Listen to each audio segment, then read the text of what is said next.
Donc, bonjour à tout le monde. Bonjour aux Gédians de France. Bonjour les Gédians de Slovaquie. Les Gédians sont les bienvenus de la Bretagne, de Dunkerque, de Montpellier, de Versailles. Est-ce que j'ai oublié? Lille. Lille, ah, oui, bien sûr. Il y a François et Myriam de Lille. Voilà. Et Paris, j'ai vu Versailles. Il y a d'autres Parisiens? Versailles, c'est pas Paris, n'est-ce pas? Donc, comme je vous ai dit, notre pasteur, avant de partir, il nous a demandé de porter un message sur la foi. La foi, cette espérance, cette confiance que nous avons en Jésus-Christ. La semaine passée, notre frère Hervé, qui est un ancien à cette église, qui est engagé avec les Gédians ce week-end pour être le responsable pour les jeunes dans un camp. Il est absent, mais la semaine passée, il a passé de David. Et David, comme une sœur a pris tout à l'heure, il avait un cœur pur, ce que Dieu nous demande d'avoir un cœur pur. Donc, ce matin, j'aimerais vous parler de Philippe.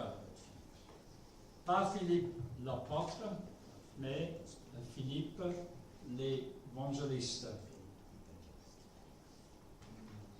Donc, dans un premier temps, Philippe, il est un homme parmi les 7 en Actes chapitre 6 qui a été sélectionné à Jérusalem d'être aidé dans les tâches pratiques, notamment la distribution à la nourriture des veuves de cette église naissante. Et même si le mot diaconos n'est pas dans le grec, quelques églises, dont la nôtre, nous avons des diacres dans cette église. Jean-François qui est en Lise, un couple qui aide des personnes nécessiteuses. Donc là, c'est un objectif d'avoir des diacres. Et dans un premier temps, il y avait 7 hommes qui ont été choisis, dont Étienne et Philippe, qui ont été choisis de remplir cette tâche. Mais la chose que j'aimerais souligner dans le verset 3, le chapitre 6 du livre des Actes, ces 7 hommes, ils étaient des hommes à qui on rend un bon témoignage. Ils étaient remplis du Saint-Esprit et de sagesse. Et si on est rempli du Saint-Esprit, on peut aller plus loin, n'est-ce pas?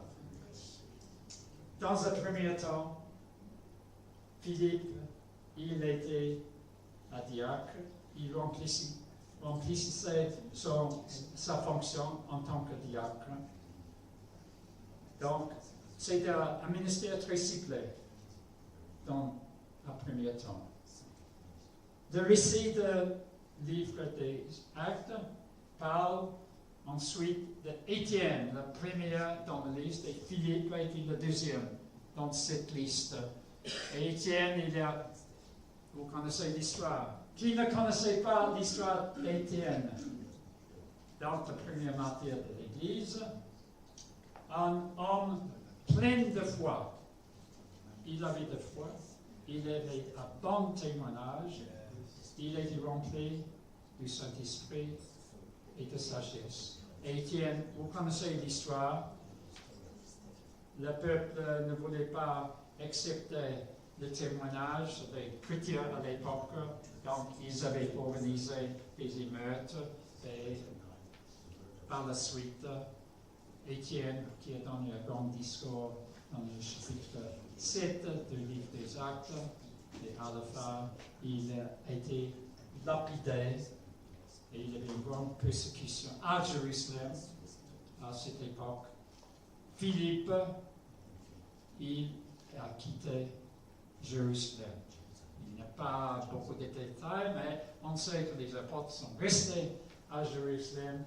Et Philippe, dans le chapitre 8, on lit tout de suite que Philippe, il annonce l'évangile. Donc, il a été sélectionné juste pour une tâche très importante dans l'église à Jérusalem. Aider les veuves, mais tout de suite, vu qu'il était rempli de sagesse et de Saint-Esprit, il avait cette capacité d'aller plus loin dans la foi, comme Étienne, et donc il prêchait le Christ. Et là, c'est un évangéliste, quelqu'un qui prêche Jésus-Christ. Et il accomplissait des signes miraculeux également. Le Saint-Esprit était en lui et il avait cette capacité de chasser les esprits impurs, les paralysés et les boiteux. Ils étaient guéris et il y avait beaucoup de joie dans la ville. Donc, pour avoir la foi en Jésus-Christ, au nom de Jésus-Christ, et pour guérir les malades, il faut avoir cette plénitude du Saint-Esprit. Et Philippe, il avait la plénitude du Saint-Esprit en lui. Ensuite, on lit, il y a l'histoire que je ne lis pas ce matin, avec l'eunuque éthiopienne. Philippe a été envoyé où ça? À Gaza, que vous voyez à la télévision aujourd'hui. Sans doute le chemin entre Jérusalem et Gaza, c'était un peu différent à l'époque qu'aujourd'hui, mais il avait un appel. Elle est à Gaza et en route, Dieu lui a parlé. Elle est vers cet homme et annoncer la bonne nouvelle, ce que Philippe, il a fait. Et donc, il a expliqué qui est Jésus, pourquoi il est mort. Il a interprété Isaïe 53 à cet homme, un eunuque, qui rentrait dans son champ en Éthiopie. Quel voyage! Et puis, Philippe, on ne sait pas exactement le nombre d'années, et puis le moment où il a été choisi pour aider les veuves à Jérusalem, et le baptême de cet homme unique de Césarée, peut-être qu'il y avait beaucoup d'années, mais vu qu'il était un homme de foi, plein de l'Esprit Saint, le Seigneur, il a pris et il est allé sur la côte d'Israël aujourd'hui, jusqu'à Césarée, et en chapitre 21, le livre des Actes. Il s'est marié, probablement, peut-être il est marié déjà, mais il avait 4 filles prophétesses, et donc il était stable maintenant dans, disons, la préfecture de la province, de la région, préfecture de l'Empire Rome, dans cette partie du monde à l'époque. Et donc, lui, il était encore évangéliste. C'est un homme qui enseignait aussi, il avait déjà le don d'enseignement, en enseignant Isaïe 53. Donc, ce que j'aimerais vous dire est pour nous, si nous sommes remplis de l'Esprit Saint, si nous avons cette sagesse qui vient d'en haut, nous pouvons aller plus loin. Et on commence avec modestie, avec les tâches pas très importantes, mais peut-être pas un grand évangéliste, pas un grand enseignant, mais en avance avec l'aide du Saint-Esprit, aller plus loin. Et Philippe est un exemple de quelqu'un qui a laissé la place pour Dieu.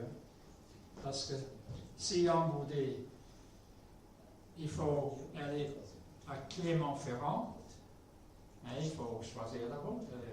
On ne sait pas la route jusqu'à ce qu'on regarde la carte. Philippe, il est direction Gaza. Il ne savait pas exactement, peut-être il y avait un chemin, il y avait un chemin sans doute. Il a obéi le Seigneur et il a prêché, il dit en enseignant, le Seigneur a agi en lui parce que Philippe était un homme de foi, un homme rempli du Saint-Esprit et de sagesse. Il est un homme de bon renom et il est enseignant. Et donc, le Seigneur lui a donné des dons supplémentaires pour remplir les tâches quand il était un citoyen de la ville de Césarée sur la côte quelques années plus tard. Voilà, donc là c'est un encouragement pour nous parce que si nous nous attachons au Seigneur Jésus-Christ, si nous laissons la place pour le Saint-Esprit pour nous guider chaque jour, il peut nous pousser à aller plus loin avec lui. C'est un bon message.